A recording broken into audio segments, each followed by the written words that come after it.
Three reasons why the biblical flood was not a global event. Number one is the biblical data. Many biblical scholars, including people like Dr. Michael Heiser and others, have argued that the language that is used to describe the flood here can be taken hyperbolically. Or something else you'll see is what's argued in the ESV Study Bible, which states that since the geographical perspective of ancient people was more limited than that of contemporary readers, it is possible that the flood, while universal from their viewpoint, did not cover the entire globe. Indeed, Genesis implies that prior to the Tower of Babel incident, people had not yet spread throughout the whole earth.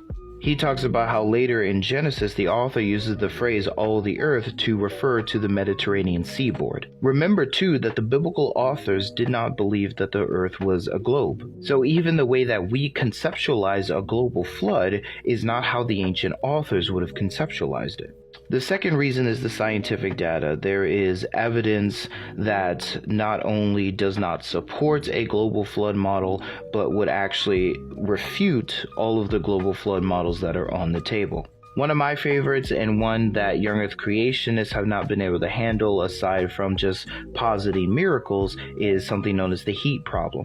To keep things real short, based on creation science, the earth would have released so much heat that it would have destroyed everything, including Noah and his family. The mud problem is also something interesting that has been pointed out in publications made by young earth creationists. That said, though, we do have evidence for a local flood, and that has been pointed out by both Christian and non-Christian sources.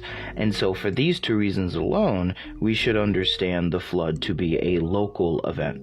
A third problem with a global flood is the moral problem. This also doubles as an interpretive problem. The passages in Genesis clearly indicate that the purpose of the flood was to destroy the wicked, was to punish the guilty.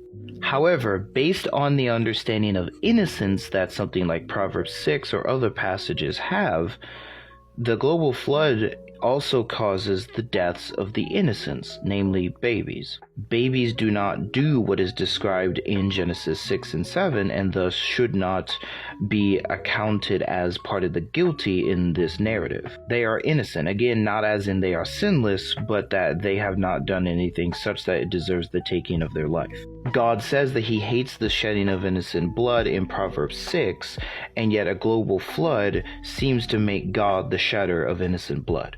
Now, there are some ways around this objection, but these three reasons stacked together give strong evidence for a local flood view. Make sure to comment down below your thoughts, and definitely follow me for more content like this.